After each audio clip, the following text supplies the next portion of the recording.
Hey everyone, welcome back to the Path to Purpose podcast. My name is Kieran Williams, and today's topic is going to be about how I started to travel solo. The reason I wanted to share this episode with you all is because when I first started to travel solo, that's when I really started to take the steps towards the life that I'm pursuing now. This is where essentially my life started to change quite a lot, and I was taking my photography in a different direction. So this is actually going back to New Year 2018 going into 2019. I was working, at the time actually I was working for my dad, and I was working for a security company at a college doing a night shift. So I used to work quite long hours. It used to be 12-hour shifts, and it just happened to be that I was working on New Year's Eve going into 2019, and I don't know what happened, but something just sort of clicked in my brain and started thinking about what I really wanted to do with my photography and what I wanted to do into the new year. It gave me a lot of time to think. That's when I went on my laptop and I just started researching places to go in Europe. And at the time, I remember I was always relying on other people and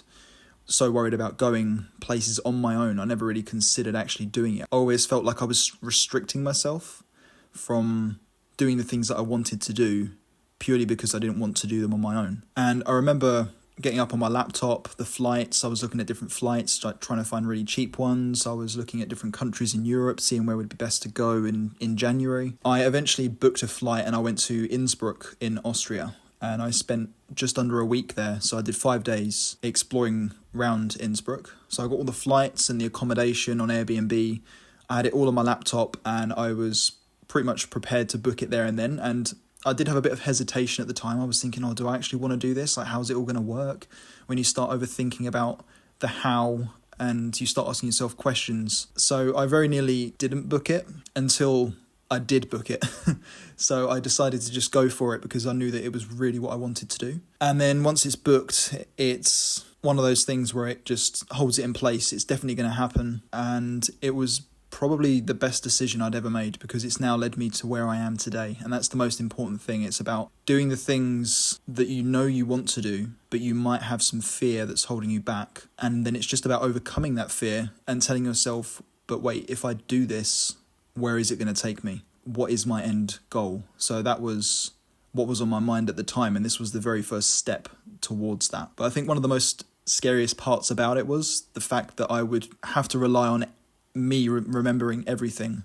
And I remember at the time it was very overwhelming. I was thinking like, I've got to remember to pack everything I need, and I have to make sure I get to the airport at the right time. I was worrying about delayed flights. I was thinking the worst about everything. I remember my flight was quite early in the morning. I think it was around 6 a.m. from London Gatwick Airport. So I had to leave quite early because where I live, it's I think around a 3-hour drive. So I think I had to leave like 2 or 1 in the morning to get there with enough time to check in. And the whole drive on the way down there, even though I'd already checked everything around 3 times in my suitcase, I was just constantly going over them in my head over and over again because I'd heard so many stories before about how easy it is to forget things and that you should write lists. And I basically just did everything by the book and made sure that I was giving myself enough spare time and enough preparation to not have to worry. And to be honest, once I got to the airport and I knew that I had enough time, after that point, everything went from being really scary to just really exciting because I was in the airport, I'd checked in,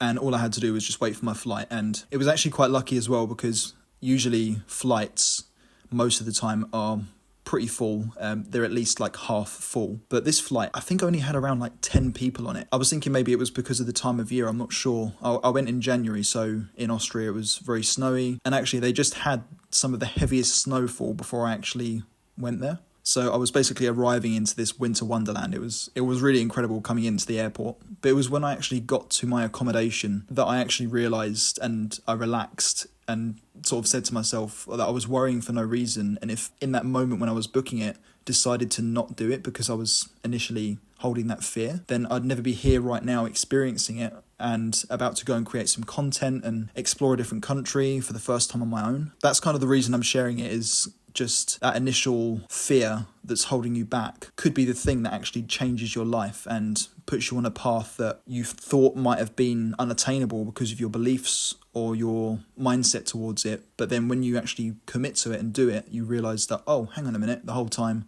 I was just overthinking or I was holding fear on nothing. which a lot of the time does happen. And to be honest, if I hadn't taken that initial step, I'm not sure where I would be today. Of course, it could have been a completely different path, or I might have done it at a later date, but I'm very grateful that I did it in that time and that I actually took action on it. After that trip, I actually decided to make it my goal to go away every single month for the whole of 2019 to a different country in Europe, just to get really into that routine of going away. And it gave me a break from work, one that was allowing me to focus on my passion, which is the photography and the travel content. So it was a really great time to be traveling. And of course, this was just before COVID as well, so it was the perfect year to do it. The reason I'm sharing all of this about my story is because I want to try and inspire you guys to take action on the things that you might be holding back from doing because of your fears. So if there are things that you feel like you can't do, or you're telling yourself you can't do things, then it's just about breaking out of that mindset and just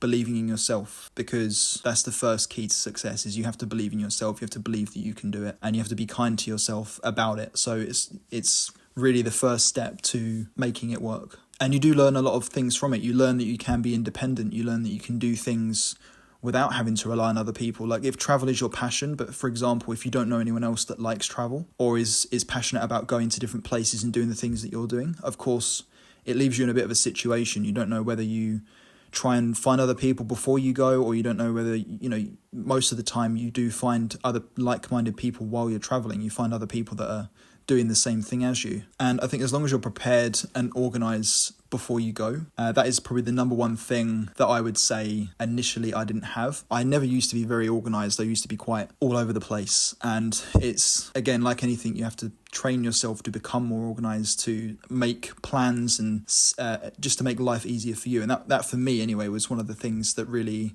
helped me to progress further, was just setting in place like plans, things that I want to do, things that I need to pack, writing lists. So there's loads of different ways that you can be organized. And even if travel isn't your thing, it could be something else in your life that you're wanting to do, but something's holding you back from doing it.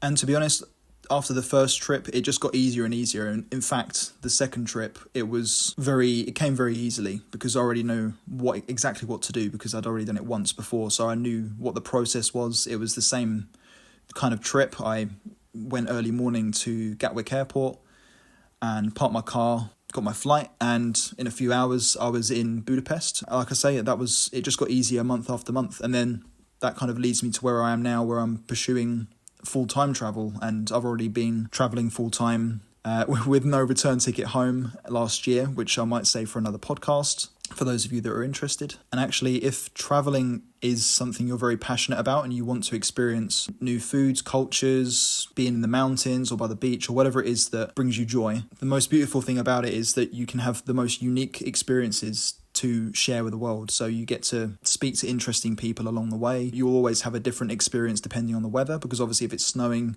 you're going to go potentially snowboarding, or you're going to go snowshoeing or hiking, or if it's sunny, maybe you're going to go bike riding or paragliding or whatever it is. You're always going to have your own story with your own experience, and that is the beautiful thing about travel. Hopefully this inspires you to take your first steps towards traveling solo, if that is something that you're wanting to do, or if it's not traveling solo that you're wanting to do. Hopefully it helps you to just take the steps on the things that you know will bring you joy and will help you in your career, or will help you in a part of your life. It also really helped me with my confidence and my ability to be more independent. I became a lot more independent after that.